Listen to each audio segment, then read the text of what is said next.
నమస్కారం. తీర్థయాత్ర కార్యక్రమానికి స్వాగతం. ఆది పరాశక్తికి అనంత రూపాలు. సర్వశక్తిమయైన జగదీశ్వరి పలు స్వరూపాలలో వ్యక్తమైంది. ముగురమ్మల మూలపుటమ్మగా పరాత్పరి తన లీలా విన్యాసాల్ని ప్రకటిస్తోంది. ఆ అనంత లీలా స్వరూపిణి రూప సంవిధానంలోనిదే శ్రీ దానేశ్వరీదేవి రూపం. సస్యలక్ష్మిగా, ధాన్యలక్ష్మిగా, పంటల దేవతగా దానేశ్వరీదేవిని ఆరాధిస్తారు. పశ్చిమ గోదావరి జిల్లా దువ్వ గ్రామంలో నెలకొన్న ఈ ప్రసిద్ధ సన్నిధానం భక్తుల్ని విశేషంగా ఆకట్టుకుంటోంది. ఈనాటి తీర్థయాత్రలో ఈ క్షేత్ర విశేషాల్ని తెలిగిద్దాం.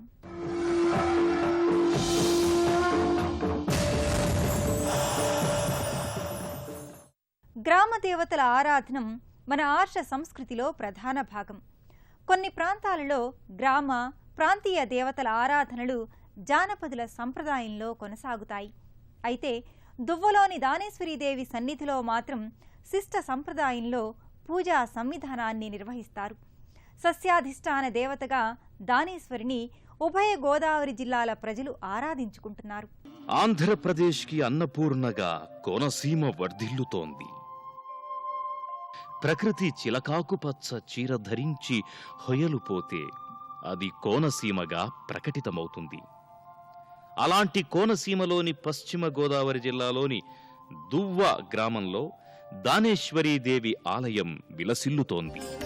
ఈ దువ్వ గ్రామంలో పచ్చటి వరి పొలాల మధ్య, కొబ్బరి చెట్ల సౌందర్యాతిశయం మధ్య దానేశ్వరీదేవి ఆలయం ఓ విశిష్ట పుణ్యస్థలిగా విలసిల్లుతోంది.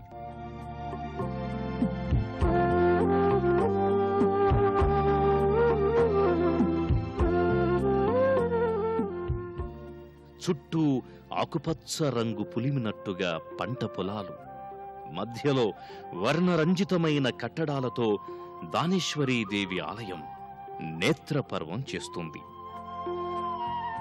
యాదేవి సర్వభూతేషు ప్రకృతి రూపేణ సంస్థిత అన్నట్టుగా దానేశ్వరీ మాత తన చల్లని దీవెనలతో భక్తులకు శుభాశీస్సుల్ని అందిస్తోంది.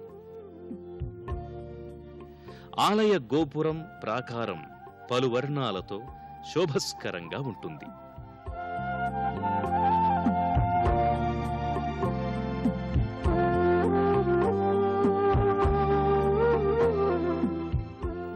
ఆలయ ప్రాకార మంటపంపై అమ్మవారి వివిధ అవతార స్వరూపాలు వ్యక్తమవుతాయి.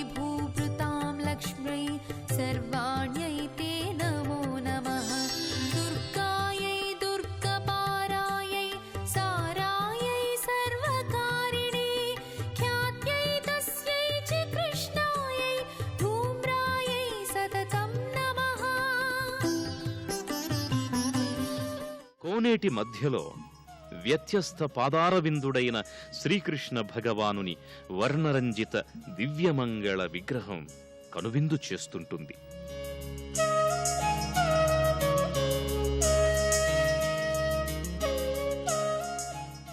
భక్తులు ఆలయ ప్రదక్షిణల అనంతరం ముఖమంటపంలోకి ప్రవేశిస్తారు.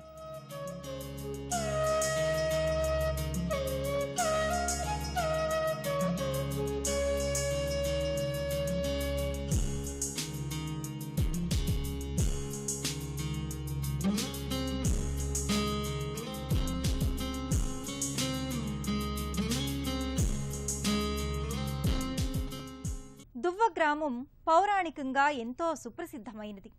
దూర్వాస మహాముని తపోభూమిగా దువ్వ విఖ్యాతిగాంచింది. అందుకే దీనిని దూర్వాసపురిగా వ్యవహరించేవారు.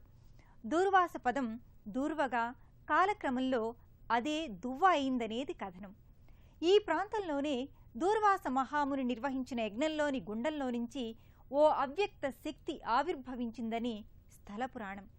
ఆ శక్తి రూపేణ దానేశ్వరిగా ఇక్కడ కొలువుదీరిందని చెబుతారు. దానేశ్వరి అసలు నామం ధాన్యేశ్వరిగా సంభావన చేస్తారు. కాలక్రమంలో ధాన్యేశ్వరి దానేశ్వరి అయిందని చెబుతారు. గర్భాలయంలో ఆశ్రిత కల్పవల్లి అయిన దానేశ్వరి ధాన్యేశ్వరిగా, నిత్యాన్న దానేశ్వరిగా కొలువుదీరి ఉంటుంది. ముగ్గురమ్మలకి మంగళ నీరాజనాల్ని సమర్పించే తరుణంలో 3 శక్తులు మహా సౌందర్యమయంగా తేజరిల్లుతుంటారు. చెట్టును, పుట్టను, కొండను, వాగును, వంకను, నదీనదాల్ని దేవతలుగా ఆరాధించే ఘనమైన సంప్రదాయం మనది. ప్రకృతి అంతా పరమ చైతన్య స్వరూపంగా, శక్తిమయంగా ఆరాధించే సంస్కృతి మనది. ఈ ఆచారం దువ్వలోని దానేశ్వరీదేవి సన్నిధికి కూడా వర్తిస్తుంది. 1967వ సంవత్సరానికి ముందు ఇప్పుడున్న ఆలయ ప్రదేశంలో ఓ వృక్షాన్ని దానేశ్వరిగా ఆరాధించేవారు. వనదేవతగా దానమ్మను ఆరాధించేవారు. దాదాపు 40 సంవత్సరాల క్రితం ఆ వృక్షం కూలిపోవడంతో అదే స్థానంలో అమ్మవారి అర్చావతారమూర్తిని ప్రతిష్ఠించారు. దువ్వలో నెలకొన్న దానేశ్వరీదేవికి ప్రతి సంవత్సరం వైశాఖ మాసంలో వార్షిక బ్రహ్మోత్సవాల్ని నిర్వహిస్తారు. 5 రోజుల పాటు జరిగే ఈ వేడుకలో ఉభయ గోదావరి జిల్లాల ప్రజలతో పాటు రాష్ట్రంలోని ఇతర జిల్లాల నుంచి కూడా అసంఖ్యాకంగా భక్తులు ఇచ్చేస్తారు. మమ్మేలు అమ్మోరమ్మ, కరుణించి మముబ్రోవు దానేశ్వరమ్మ అంటూ భక్తులు ఆర్తిగా కీర్తిస్తే చాలు, నేనున్నానంటూ ఆ అమ్మ అండగా ఉంటుందని భక్తుల ప్రగాఢ నమ్మకం. పంటలిచ్చే తల్లిగా, వరాల సిరుల కల్పవల్లిగా, సస్యలక్ష్మిగా, ధాన్యలక్ష్మిగా ఈ దానేశ్వరి భక్తుల మొరల్ని ఆలకిస్తోంది. వైశాఖ మాసంలోని శుద్ధ ఏకాదశి నుంచి పౌర్ణమి వరకు పంచాహినికంగా దువ్వలోని దానేశ్వరీదేవికి వార్షిక బ్రహ్మోత్సవాల్ని ఆగమోక్తంగా నిర్వహిస్తారు.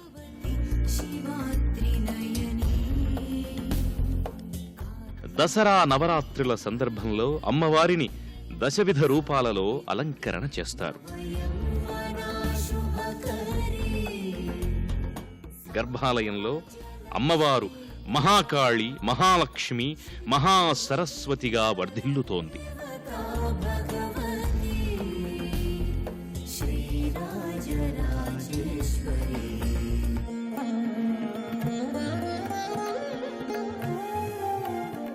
ఉభయ గోదావరి జిల్లాల్లోని రైతాంగం దానేశ్వరిని తమ ఇంటి ఆడపడుచుగా భావిస్తారు. ఇలవేల్పుగా, ఇంటి దైవంగా కొలుచుకుంటారు. వైశాఖ, జ్యేష్ఠ మాసాలలో ప్రధానంగా రైతులు అమ్మవారిని అధిక సంఖ్యలో దర్శించుకుంటారు. తమకు పండిన పంటలో కొంత భాగాన్ని అమ్మవారికి మొక్కుబడిగా చెల్లించుకుంటారు.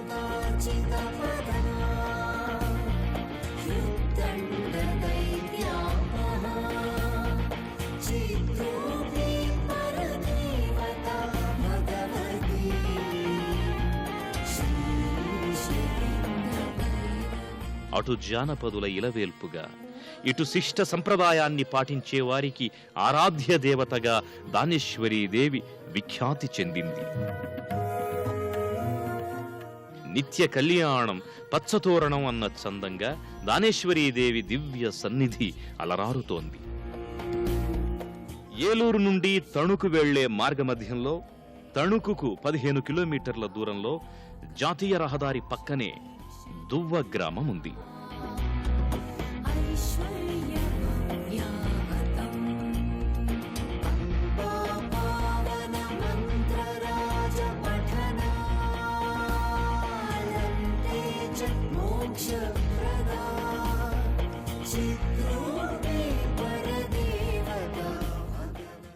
ఏ జగత్కారక శక్తి ఈ సృష్టి చక్రాన్ని నడిపిస్తుంది? ఎవరు ఈ జగన్నాటకాన్ని నిర్వహిస్తున్నారు? ఏ దివ్యశక్తి గ్రహ గతుల్ని నిర్దేశిస్తున్నాయి? ఏ మహత్తర శక్తి దివారాత్రాల్ని నడిపిస్తోంది? ఎవరు ఈ కాలచక్రాన్ని వెంట ఉండి ముందుకు కొనసాగిస్తున్నారు? ఇంకెవరు? ఆ జగన్మాత, ఆది పరాశక్తి, అఖిలాండేశ్వరి. రూపాలెన్నైనా అమేయమైన, అఖండమైన, అతులితమైన, అవిరళమైన ఆ అమ్మ శక్తి చైతన్యం ఒక్కటే.